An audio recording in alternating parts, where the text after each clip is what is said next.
Bonsoir. Alors, je vous parle de chez moi ce soir. Je ne vais pas aller marcher parce que déjà, il est très tard, il est plus de 21h. Et il est en train de commencer à pleuvoir, on entend l'orage. Et ça va bientôt tomber. J'espère qu'il ne va pas y avoir de gros grêlons parce que ça fait parfois des dégâts, surtout sur les voitures et les toitures. Donc, aujourd'hui, journée bien remplie, puisque nous avons été sur l'invitation donc d'un abonné qui s'appelle Didier, nous avons été visiter le château de Champs-sur-Marne. Alors j'ai pris quelques photos du jardin et de l'intérieur pour illustrer cette visite. C'est un bâtiment qui mériterait d'être un peu mieux entretenu. On voit beaucoup de boiseries abîmées, etc. Les jardins ne sont pas parfaitement entretenus. Et il manque des indications pour dans chaque pièce. Ça mériterait d'avoir simplement quelques explications sur les mobiliers qui sont là, leur origine, leur sens, il y a beaucoup de chinoiseries, pourquoi, vous voyez, on va me répondre certainement, mais on s'est posé quelques questions et on n'a pas eu de réponse. Par contre, il y avait beaucoup de personnel qui était là pour surveiller, mais incapable de nous apporter des renseignements, des réponses. Et la plupart des gens qui étaient là n'étaient pas français, visiblement. En tous les cas, ils n'avaient pas le profil d'un français. C'est étonnant.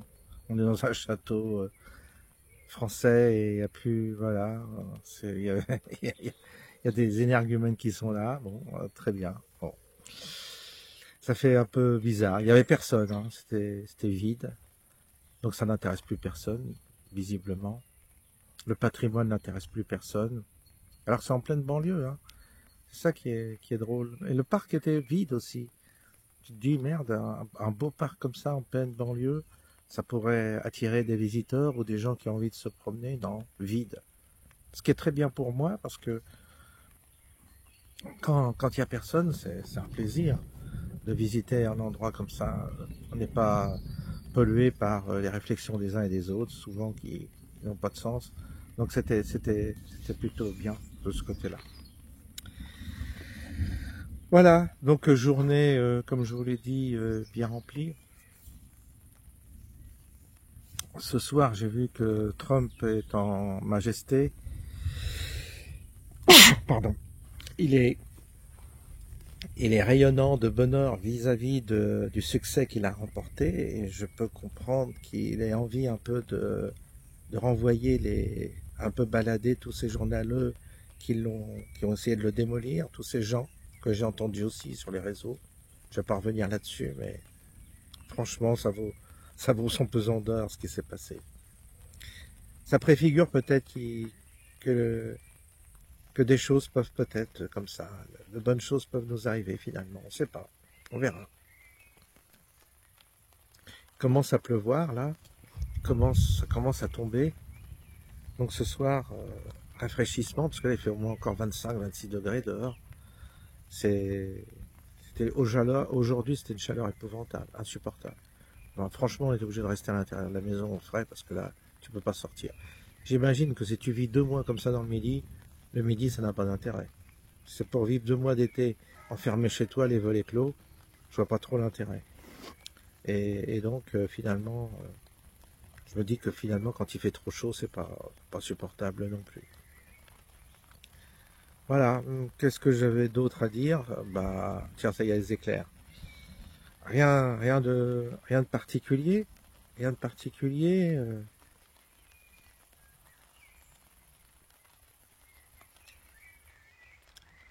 Rien de particulier, non. Autour de moi, des gens, des petits soucis de santé.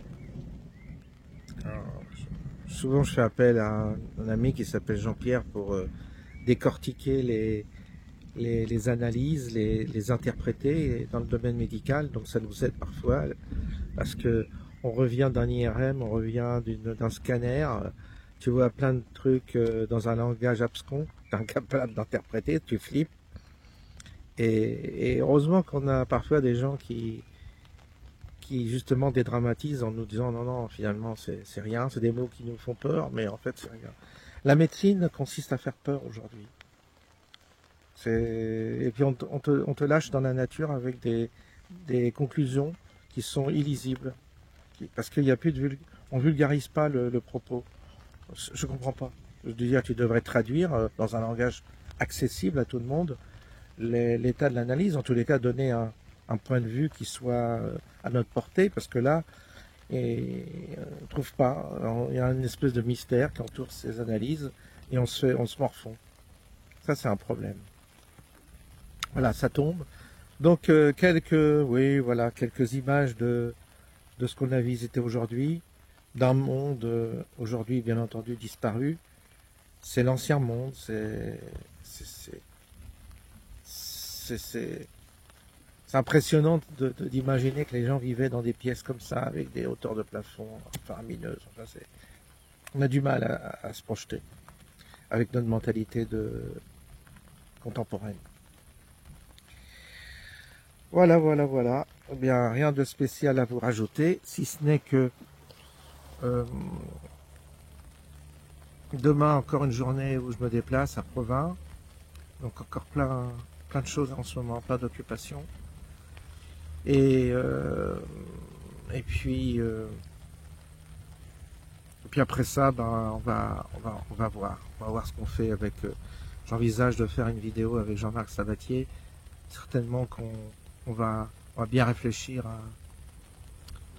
à cette idée que j'avais de le faire venir pour qu'il fasse une conférence, mais on va attendre parce que ça se passera pas au point du jour. Ça, il faut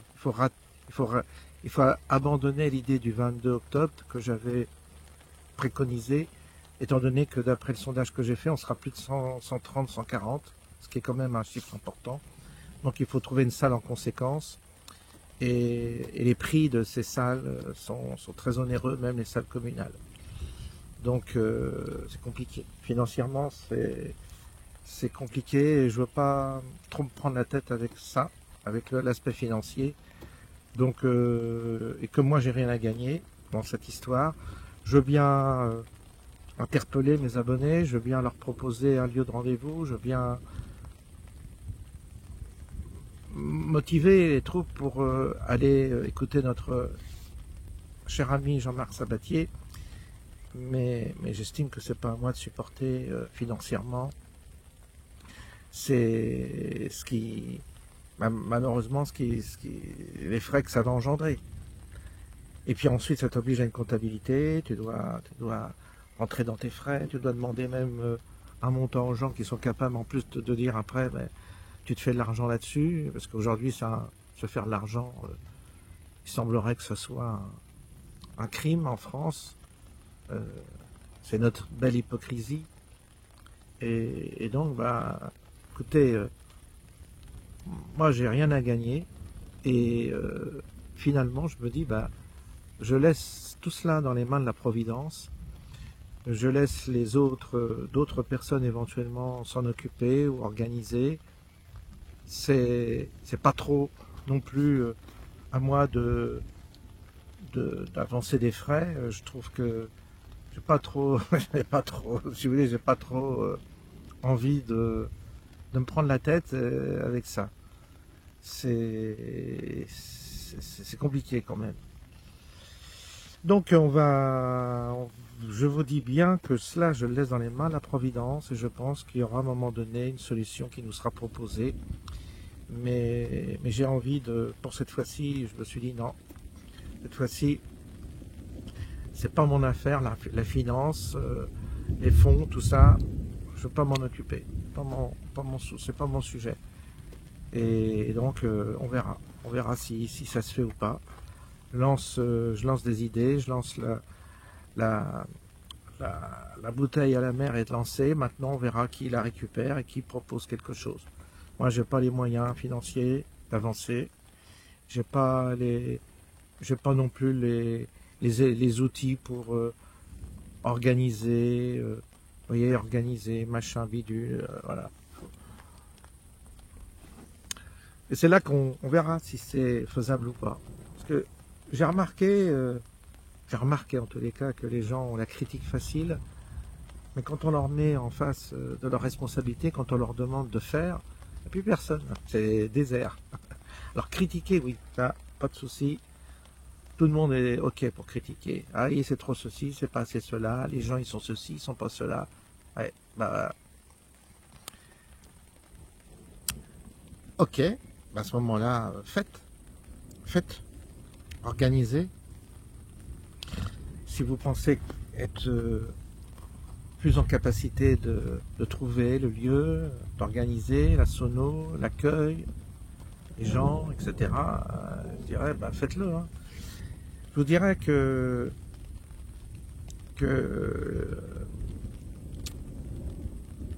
vous verrez que personne ne bougera sur le petit doigt. Personne. C'est couru d'avance. C'est-à-dire que à partir du moment où il faut s'investir, organiser et créer un événement et prendre en charge tout ça, plus personne. Par contre, pour critiquer, oui, là, autour de vous, plein de gens pour porter leur opinion. Moi, j'ai pas aimé ceci, cela. Bah, ok, pas de souci. Je vous souhaite une bonne soirée et je vous dis à bientôt.